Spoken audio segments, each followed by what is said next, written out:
Hey guys, it's Genevieve, and in this week's video I am going to be doing a bit more of a tutorial styled video.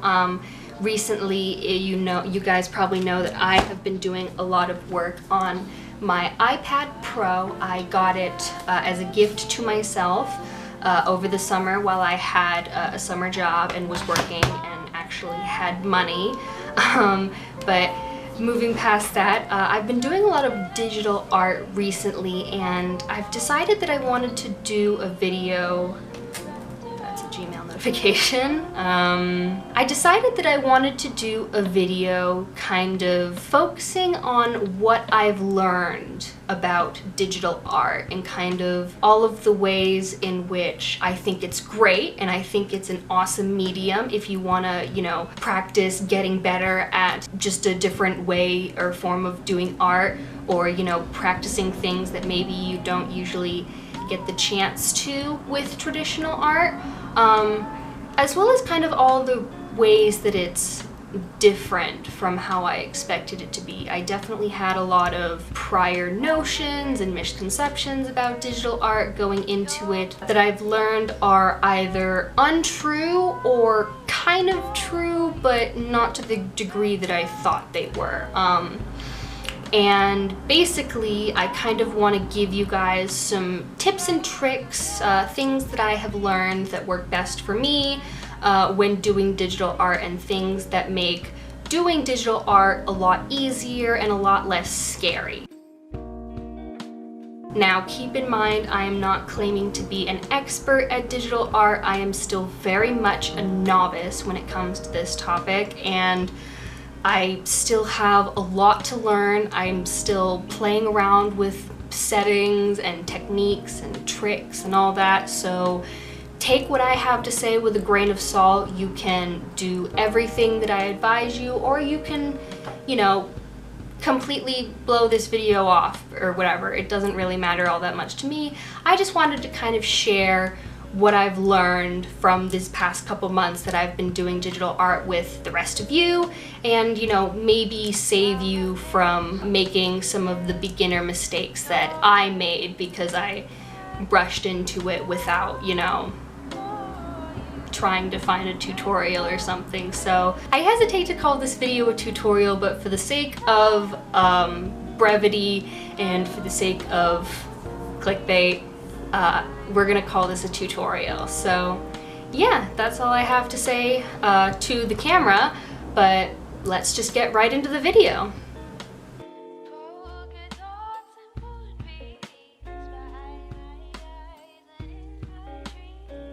Now, the first step on the road to mastering any form of art medium is to figure out how it works. I, for one, am using Procreate on the iPad Pro with an Apple Pencil, and basically what you want to do before you get into, trying to make art or make any piece or whatever is to press every single button that program has and figure out what it does. I'm not even kidding when I say that the biggest steps towards figuring out how I like to do digital art were by just pressing buttons and making a mess on the canvas. It really is that simple, because you can't make art on a program that you don't know how to use, especially in digital art where you can't really work with it like you can with traditional media. Like in a painting. In painting in traditional, you can kind of work your way around,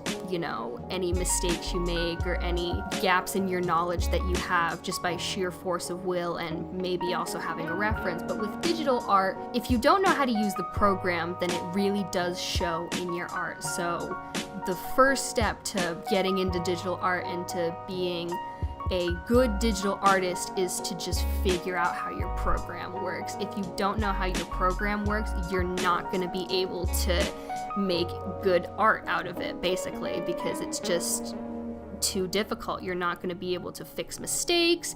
You're not going to be able to shade things properly.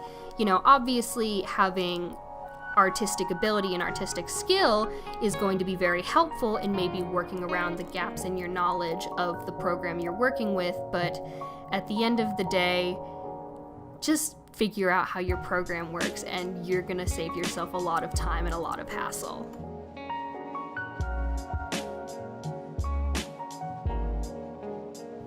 Step 2 is pretty quick and easy. It's literally just to start drawing. You know, you can't get better at something like art unless you actually start drawing something, so hop to it, I guess. Step 3 is to have a sketch layer. I don't know about you guys, but for me, having an undersketch that I can use as a guideline and a reference for when I'm painting has saved me from making a lot of mistakes whenever I paint.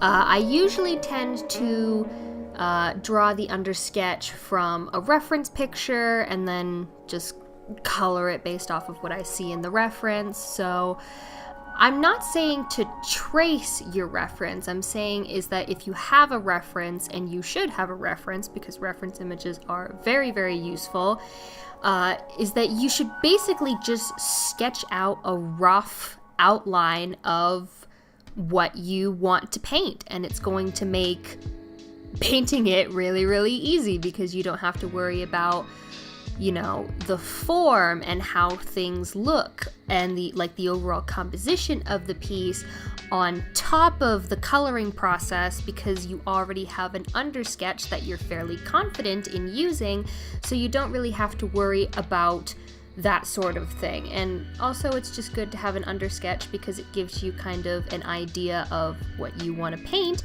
and you can use whatever sketches you make as an outline for your final painting piece, and I think that's really useful and saves me a lot of time.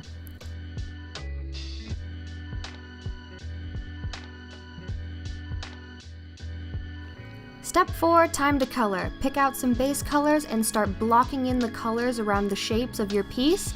And this is just going to be a really quick, really rough color, and we're going to build up on top of this layer later on.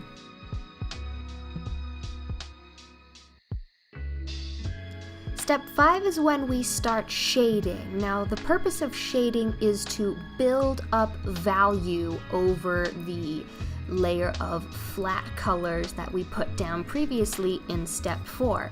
And in order to build value, you have to have a couple different shades of basically the same color.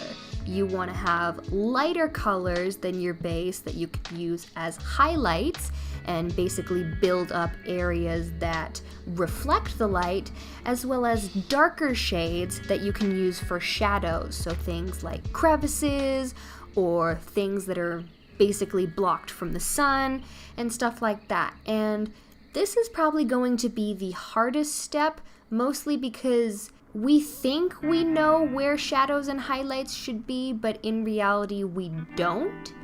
And this is the part where having a reference image comes in really, really handy.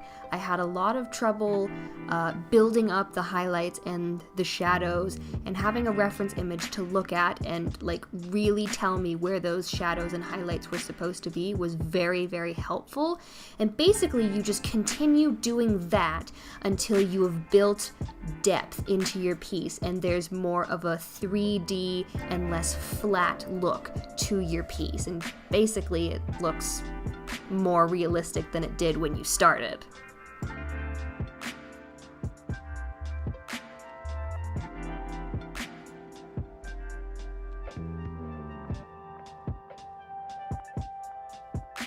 Step 6 is to add details. Now, you might not think that details do very much in terms of enhancing the quality of a piece, but let me tell you, a little goes a long way in terms of painting, and the same is true for digital art as well.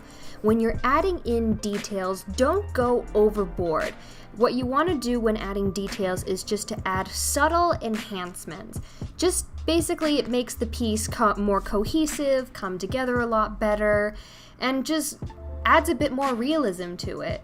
With the piece I'm working on now, the details can range from the little bits of highlight that I had to the inner corner of the eye, or even going as far as to add multiple different colors of blue to the iris to make it more of a blend of colors like an actual eye, because an actual iris isn't just one flat color, it's a bunch of different shades of the same color that kind of all come together and make the eye look like a sphere rather than just a circle, which is what it is. I know saying something like add details sounds incredibly vague and unhelpful, and in a way it kind of is, but this step is something that's really going to depend on the type of piece that you're working with. The details that you're going to add are going to differ based on what you're working on, which is true in all types of art, not just digital art. And this is also another stage where having a reference issue comes in really, really handy, because it makes adding in those details a lot easier because you know where they are. You can see them on the piece. And it's also up to a little bit of interpretation as well. Just because you don't see a detail in the reference image doesn't mean that you can't add them and add your own personal flair or interpretation to it. And just because they are there in the reference image doesn't mean that you have to add it in. Like I said, this is your own piece and you can do whatever you want with it. So you can add or omit any details that you want.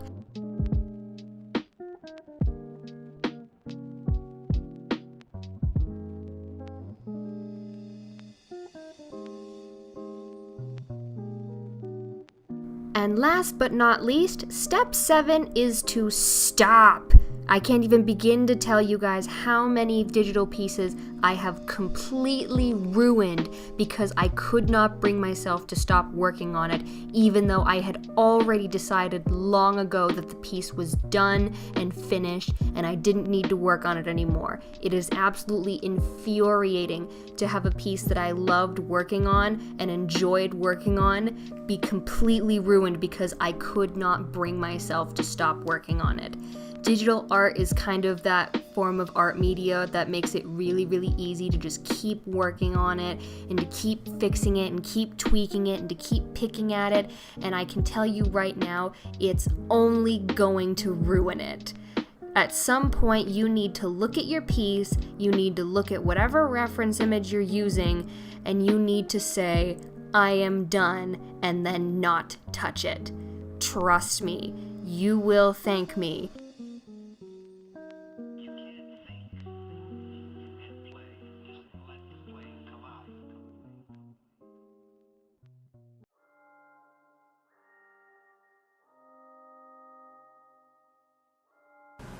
And that is it for today's video. Thank you guys so much for watching. If you enjoyed this video, make sure you hit that like button down below and subscribe to my channel for more content coming every Monday and Thursday. Monday are vlogs, which I have fallen off of since the start of school, but I am getting back to this week, so expect a brand new weekly vlog coming on next Monday. And Thursdays, which are just arty videos like this or whatever else I feel like posting on any given week. So yeah, that's all I've got for you guys. Thank you all so much for watching, and as always, I will see you all next time. Bye!